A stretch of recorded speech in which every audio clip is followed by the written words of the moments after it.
Okay, अगर मुझे मेरे HTML का यूज़ करके हमारे कोड के टेक्स्ट को फॉर्मेट करना हो तो अब हम वो कैसे करें। बेसिकली अगर मैं मेरी बात करूं तो मैं CSS का यूज़ करके अपने टेक्स्ट को फॉर्मेट करता हूं, बट अगर हम चाहे तो सेम चीज़ को HTML का यूज़ करके भी कर सकते हैं। और वो कैसे कर सकते हैं इसी वीडियो में हम बात करने वाले हैं। So I welcome you all to the 8th video of our HTML course. So let's start the video. तो यहाँ पर मैं आ चुका हूँ अपने VS कोड में, और यहाँ पर मैंने हमारा जो ये HTML कोर्स वाला फोल्डर था, इसी फोल्डर के अंदर पहले तो एक फाइल बना लिया है textformatting.html करके। अब इस फाइल के अंदर मैंने तो यहाँ पे बेसिक जो स्ट्रक्चर है HTML का, यहाँ पे वो ले लिया है, यानी कि boiler plate code emit abbreviation की मदद से, जो मैंने पहले भी बताया है।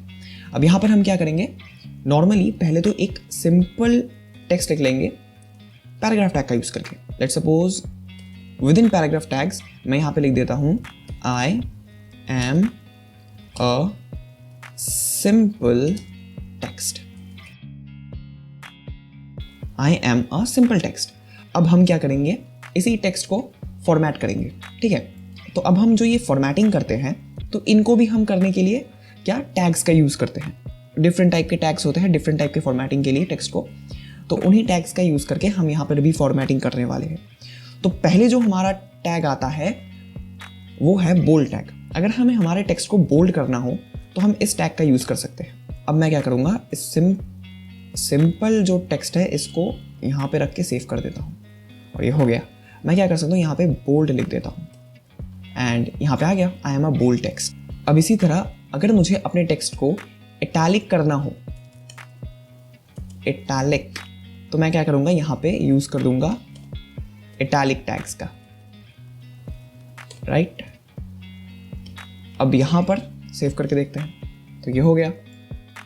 अब अगर मुझे अपने टेक्स्ट को अंडरलाइन दिखाना हो वो भी हम कर सकते हैं। उसके लिए हम यूज़ करेंगे अंडरलाइन टैग्स का यू। यहाँ पर भी मैं चेंज कर देता हूँ इसे अंडरलाइन, सेव हो गया। अब अगर मुझे अपने टेक्स्ट को थोड़ा बड़ा दिखाना हो साइज में तो अब हम वो कैसे करें, वो भी हम कर सकते हैं। उसके लिए हम क्या यूज़ करेंगे, उसके लिए हम यूज़ करेंगे बिग टैग्स का। अब यहाँ पर मैंने 2 कर्सर्स बनाए और इसके लिए मैंने क्या यूज़ किया, मैंने यहाँ पे अपने कीबोर्ड में ऑल्ट प्रेस करके जहाँ पर भी मुझे कर्सर्स बनाने हैं वहाँ पर जाके अपने माउस को लेफ्ट क्लिक कर लिया और मैंने मल्टीपल कर्सर्स बना लिया और इसे सेव कर देते हैं। तो यहाँ पे ये थोड़ा सा बड़ा हो गया साइज़ में, तो मैं यहाँ पे इसको चेंज कर देता हूँ, इसके टेक्स्ट को चेंज करके बिग लिख देता हूँ एंड अब ये ठीक है। अब इसी तरह अगर मुझे क्या करना हो, इस टेक्स्ट के साइज को छोटा करना हो, स्मॉल बनाना हो, इसलिए हम यूज़ कर सकते हैं स्मॉल टैग्स का। सिमिलरली अब अगर मैं इसको सेव कर दूं तो यहाँ पर मुझे ये स्मॉल होके दिख रहा है और यहाँ पे मैं इसको भी चेंज कर देता हूँ, इस यहाँ पे भी मैं स्मॉल लिख देता हूँ और इसे सेव कर देता हूँ एंड ये कंपैरेटिवली स्मॉल हो गया है बाकी सारे वर्ड्स से। ठीक है, अब अगर इसी तरह मुझे अपने टेक्स्ट को सबस्क्रिप्ट में लिखना हो, उसके लिए हम सबस्क्रिप्ट टैग का यूज़ कर सकते हैं, इन शॉर्ट SUB। अब अगर मैं इसे सेव करूं तो ये जो टेक्स्ट है वो थोड़ा नीचे आ गया, जो कि सबस्क्रिप्ट की प्रॉपर्टी है। यहाँ पर मैं लिख देता हूँ सबस्क्रिप्ट। अब इसी तरह अगर मुझे टेक्स्ट को सुपरस्क्रिप्ट में लिखना हो तो हम वो भी कर सकते हैं, सिर्फ सब की जगह SUP कर देना है एंड यहाँ पे मैं इस टेक्स्ट को भी चेंज कर देता हूँ सुपरस्क्रिप्ट और ये हो गया सबस्क्रिप्ट एंड सुपरस्क्रिप्ट। अब ये 2 टैग्स जो है ना, बेसिकली ये तब काम आते हैं जब हमें कोई फॉर्मूला लिखना हो, यानी कि x² + y² = z², ऐसा कुछ, तो तब हमारे काम आता है। या फिर केमिस्ट्री का कोई अगर इक्वेशन हो, उन टाइम पे हम इन 2 टैग्स का ज़्यादातर यूज़ करते हैं। अब इसी तरह अगर हमें क्या करना हो कि किसी भी वर्ड को मार्क्ड दिखाना हो तो हम उसके लिए मार्क टैग का यूज़ कर सकते हैं, लाइक दिस। और यहाँ पर भी मैं चेंज कर देता हूँ, इसे मार्क्ड लिख देता हूँ एंड सेव कर देता हूँ एंड यहाँ पे ये जो टेक्स्ट था वो मार्क्ड हो गया। अब अगर मैं चाहूँ, जो मैंने ये मार्क टैग का यूज़ किया, इसका कलर बाय डिफ़ॉल्ट येलो आ रहा है, मैं चाहूँ तो इसको भी चेंज कर सकता हूँ, इसके कलर को। उसके लिए मुझे क्या करना होगा, एक CSS की प्रॉपर्टी यूज़ करनी होगी, जिसके लिए मैं पहले क्या करूँगा, इनलाइन CSS का यूज़ करूँगा।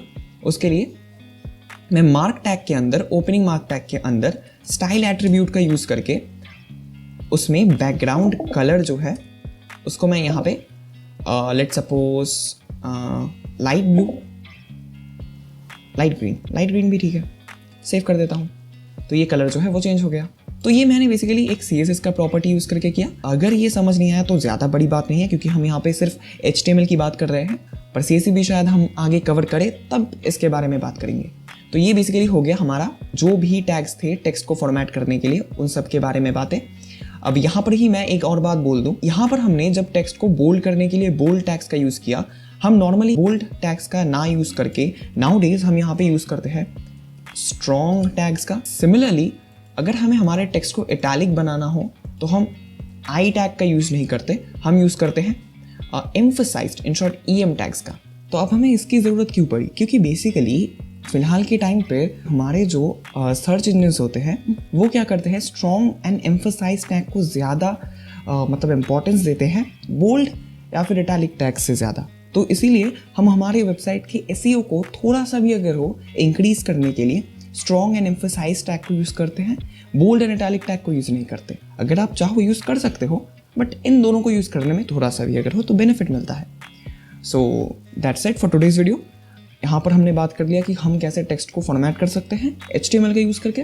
तो आज के लिए बस इतना ही। अगर वीडियो हेल्पफुल लगा then don't forget to like, and अगर चैनल पर नए हो तो चैनल को ज़रूर से सब्सक्राइब कर लो एंड बेल आइकन को ज़रूर दबा देना, बिल्कुल इसी तरह और या फिर इससे भी अच्छे वीडियोज़ के लिए। सो मैं मिलता हूँ आपसे नेक्स्ट वीडियो में, तब तक के लिए till then tata bye bye, see you soon.